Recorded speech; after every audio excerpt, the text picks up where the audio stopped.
fell in love. She was beautiful, smart, funny, and kind.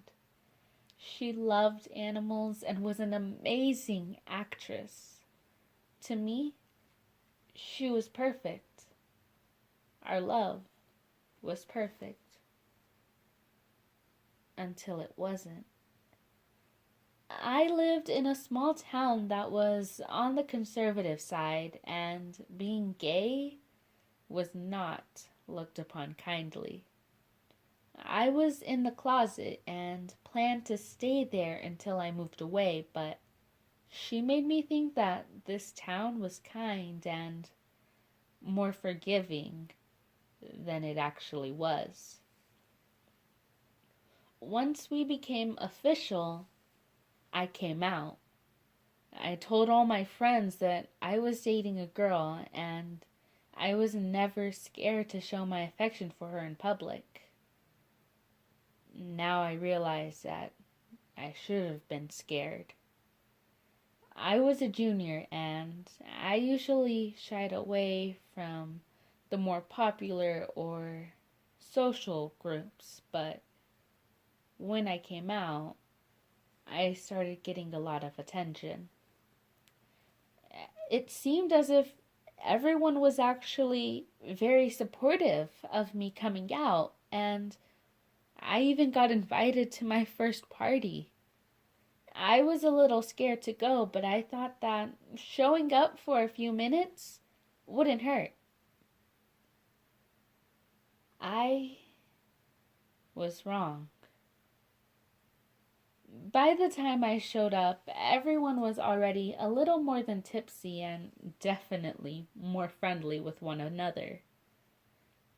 There was this senior who was the quarterback of the football team. He approached me and gave me a drink. We talked for a while, and I slowly became more and more comfortable with him. He asked if I wanted to go outside, and I saw no reason to say no. We went to the backyard and looked at the stars for a while. As the minutes passed, he came closer and closer to me. I started to become uncomfortable, but I didn't want to say anything in fear of sounding rude. He put his hand on my thigh, and I decided that that was too much for me. I told him I was tired and that I wanted to go home, but his hand only tightened on my thigh. I asked him to let go, but he started talking about how he didn't understand why I chose to be gay. I told him it wasn't a choice, but he wouldn't listen to me. I tried to get up. I tried to get away from him, but he pushed me down. I was terrified and I tried screaming for help, but he covered my mouth. He told me not to worry. He told me that everything was going to be okay. He told me that he was only trying to help me. He told me that he was just going to make me normal. He raped me. Nobody stopped him.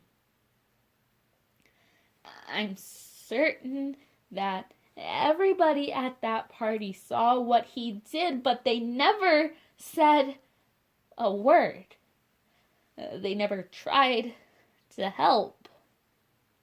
I suppose they all agreed that he was just trying to make me normal.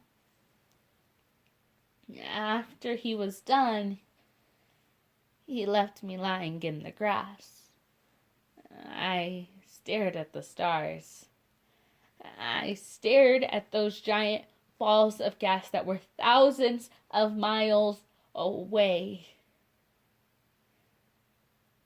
I felt the tears streaming down my face, but I felt empty inside. I couldn't feel anything, so I did what I was taught to do, and I went to the police station.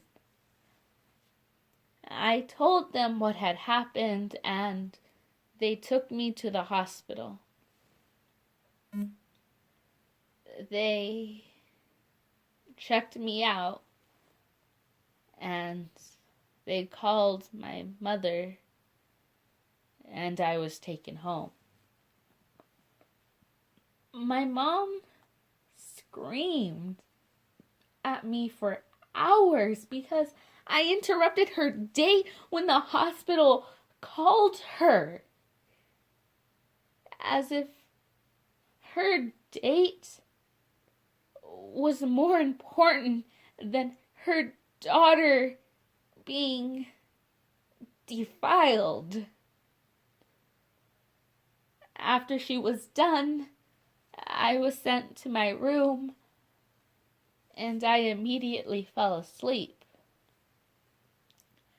The next day at school, everyone had caught wind that I had slept with the quarterback. Pictures were spread throughout the student body, and I still couldn't feel a thing. His girlfriend slapped me.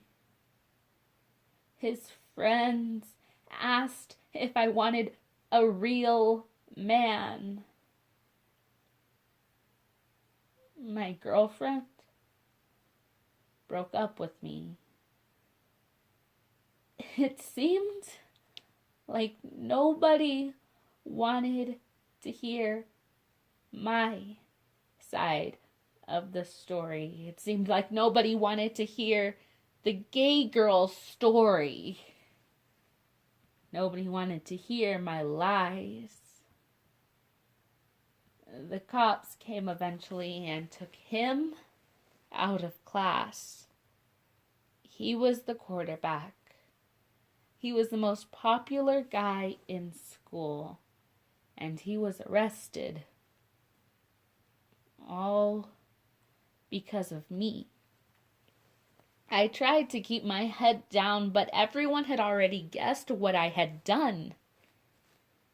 During lunch, I was beat up for the first time in my life. After school, it happened again. When I got to school the next day, the word whore was painted on my locker. Everywhere I went, I could feel how much everyone hated me. We were on a winning streak this year, but the quarterback was now in jail. I could take the beatings and the name calling because the people who didn't matter to me. But when I noticed my girlfriend, my ex-girlfriend had joined them, I couldn't take it. I started to not eat. Just the sight of food disgusted me. I stopped doing my schoolwork. I just didn't have the energy. I stopped showering because there was no point. I began to skip school because it only caused me pain. And I began to cut because it made me feel like I was in control. It made me feel free. I stopped sleeping and spent my nights staring at my ceiling. I spent most of my days the same way. I stopped caring. I received hundreds of messages about how he shouldn't have been punished for saving me from my gay self and how I was a waste of space. They all said I should kill myself, and I thought, why not? My cuts became deeper as I began to slit my wrist vertically instead of horizontally. Blood seeped into my sheets and stained my bed red. As my vision became darker, I unlocked my phone, ignoring the hateful messages.